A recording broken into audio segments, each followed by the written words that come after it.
Welcome to the Daily Reflectors football forecast. I'm Ronnie Woodward. Here's Tony Castleberry and Jim Gentry.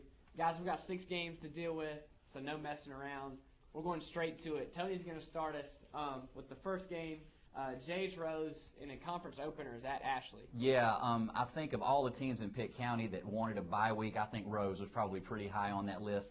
They've been playing really undisciplined, committing a lot of dumb penalties, too many men on the field, delay of games after timeouts, just really kind of unorganized. And I would imagine that Coach Todd Light took that off week to kind of work some of those kinks out. Yeah, I would think so too. Who's your pick there? I'm going to pick the Rampants. I know it's a road game and they haven't really played that well on the road, but I think Ashley's there for the taking. I really think the off week's going to help Rose. I'm picking them. Okay, Jim? I'm going to go with the Ronnie Woodward strategy and go with the team that's coming off a bye week. Yeah. They've had 2 weeks to prepare for Ashley. Ashley hasn't been really impressive this year. I think this is the week Rose snaps out of their doldrums. Right. All right, I'm going with Rose as well.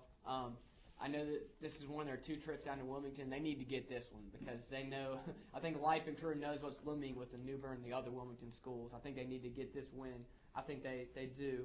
Jim, next game, Coastal Conference here, White Oaks at D.H. Conley. Yeah, talk about the perfect solution to a hangover. Conley's coming off a big loss to Havelock, a big showdown everybody was kind of looking forward to, and Havelock took it to them. But now they get to play a winless White Oak team, and they get to play them at home. Be a good. I think this will be a good starting off point for the rest of the season, where they can kind of get things right and kind of get their mindset back to the winning ways and kind of shake off that Havelock loss. All right, you're gonna pick Conley. Yeah, you got to pick. I think you got to pick Conley. I mean, honestly, this won't even be close. I don't think. I think Conley's going to be pretty upset after last week's loss, and they're going to take it out on White Oak. Yeah, I'm going to Vikings as well. I think Havelock is the best team in that league. Obviously, White Oak's probably the worst. Conley's somewhere in the middle. We're not going to find out this week, though. I think Conley gets in an easy win there. Tony, who's your pick? I think the Vikings will score 40 points and win easily. Okay. All right. Simple enough. Next game, Tony, probably a closer game here. West Craven at South Central. Yeah, I've seen South Central play a lot this year. They've been kind of Jekyll and Hyde. You go out one time and they look like gangbusters.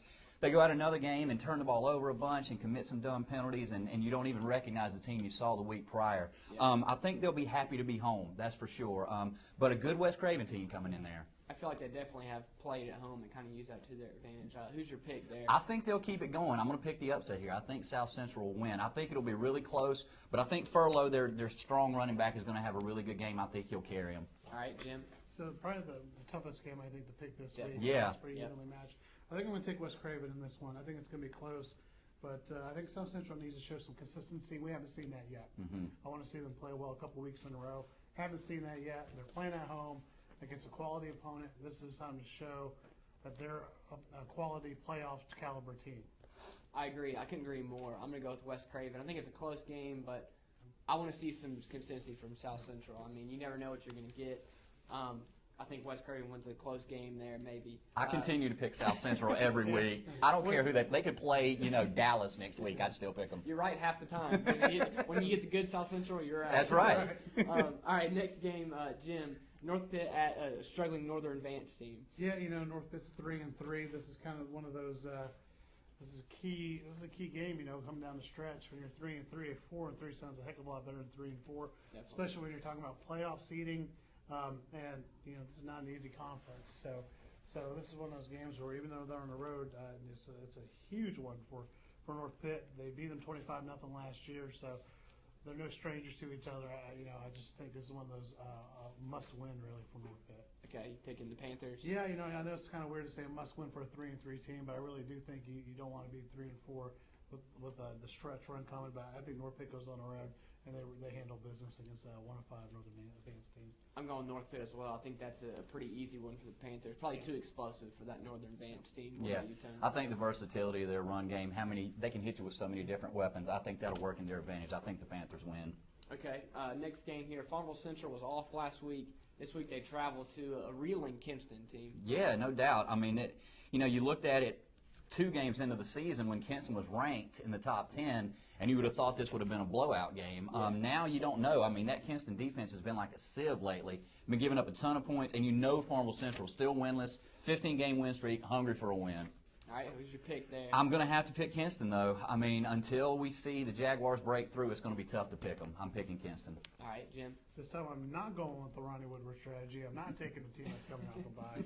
I'm going to go with Kinston. Even though they're on a 3-game losing streak, it's still Kinston. Talented. And Farmville needs to show that they could be more competitive in games before I can pick them.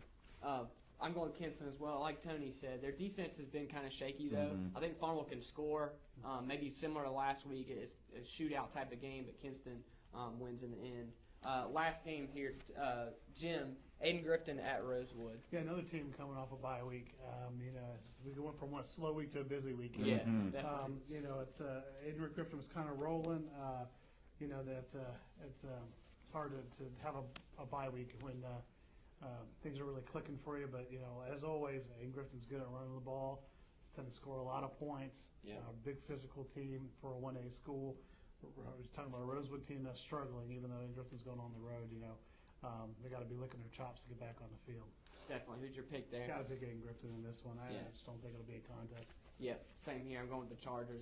This is the time of year they get in this league. I think Goldsboro is a talented team, but aside from that, I think Aiden Griffin shouldn't have a problem. I echo exactly what you said. This time of the season is when Cornwall's teams generally start getting everything rolling the way they want to. I think they'll start it this week, get a big win.